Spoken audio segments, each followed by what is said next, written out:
I think he's committed to an idea of staying and waiting for the woman that he loves, and so he's pretty determined to see that through. And Loved. you can't relate Past to tense. balding. Loved. Shit. All right, this is Jason G with JoBlo.com. How's everybody doing today? Hey man, what's going We're on? doing good, JoBlo. What does your hat say? I can't really tell from Oh, Soundgarden. sick. Nice. Yes. Kirby always good in Super Smash Bros. Underrated. Yes. So my first question to all three of you, kind of a grim question, but a fun question. And that is, what is your ideal of your eternity when you get there? So we'll start down the row. So Miles, go ahead. I think it's just like a nice neighborhood, and then my friends and families all kind of live near each other, and we just hang out. And yeah, cul-de-sac. Mine's like a fall time, like maybe spring or fall, a little cold, maybe the sun's out and you're in a beautiful cliffside town and there's really nice stores to go to that like there's a good bakery and a good coffee shop and a good restaurant and lots of nice people and lots of books and lots of community centers. Wonderful. Caleb. Mine's London. You just go home with all my friends and family and the parks that I like to walk in, and my dog, and Excellent. And then Caleb, my question to you is your character, very hard on himself. Is that something you can relate to? At times, yeah, for sure. I mean, we can all be difficult and beat ourselves up, but I think he's committed to an idea of staying and waiting for the woman that he loves, and so he's pretty determined to see that through. And Loved. you can't relate Past to tense. balding. Loved. It. Very nice. And Elizabeth, what was about your character that appealed to you? I wanted to be a 90-year-old woman. I don't know many, and I was really excited to imagine what that could be like. Miles, we've seen you in big roles like in Top Gun and whatnot, but now you're playing more of the everyday man. What was it about the script that appealed to you? Yeah, I love the everyday man kind of.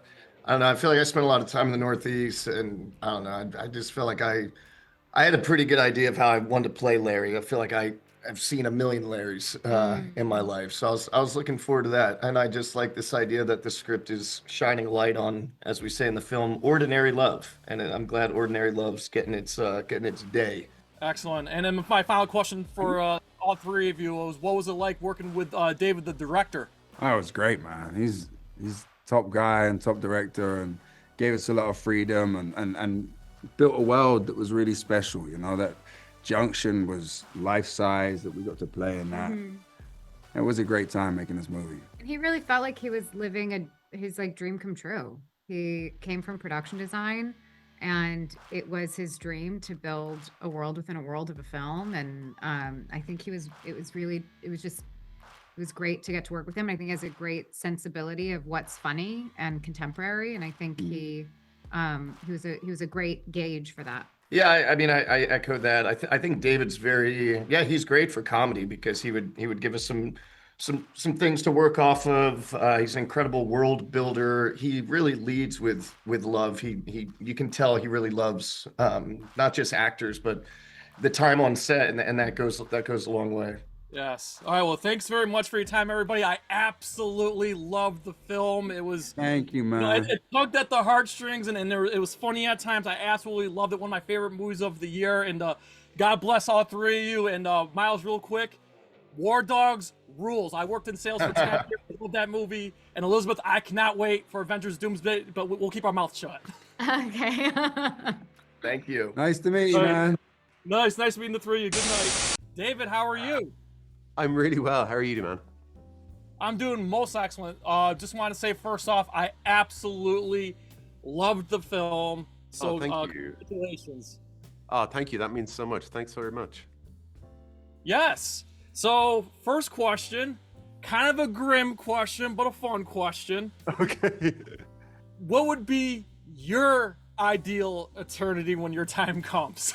Oh my God. I mean, we talked about this all the time on set, like what we would choose. I have a real soft spot for the Weimar Germany minus the Nazis. I think that would be good crack. So I would probably go with that. But you know, there's a lot of options. I have to ask as well. I saw that you co-wrote the film. Were Yeah. there any other pieces of film or movies or novels that inspired you to come up with this movie? Yeah, I think for both myself and Pat, there's several inspirations. For me, the biggest inspiration was Billy Wilder, which isn't Afterlife, but the tone of his films I love.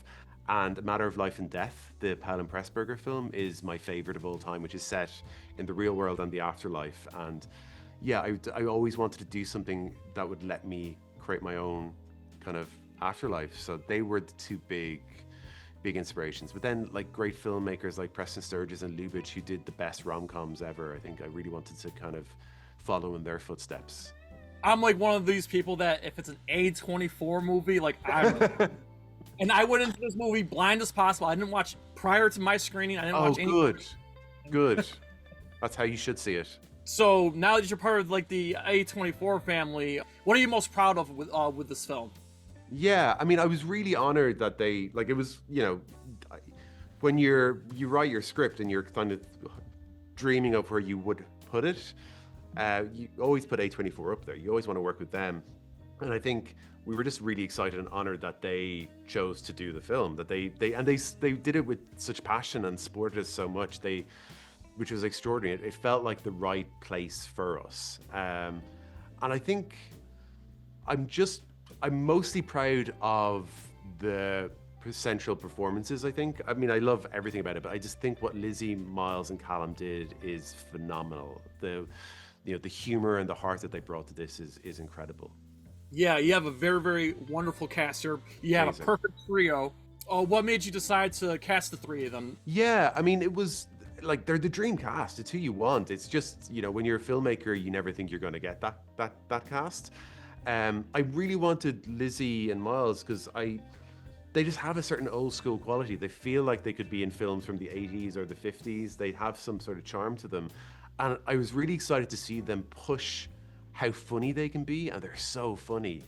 And then Callum was the last piece that came in. He was the last to cast, and I was really racking my brain because in the wrong hands, he's just a very handsome man. But Callum had so really understood all the insecurity and depth we wanted to bring to Luke, this man who's kind of trying to hold this facade together.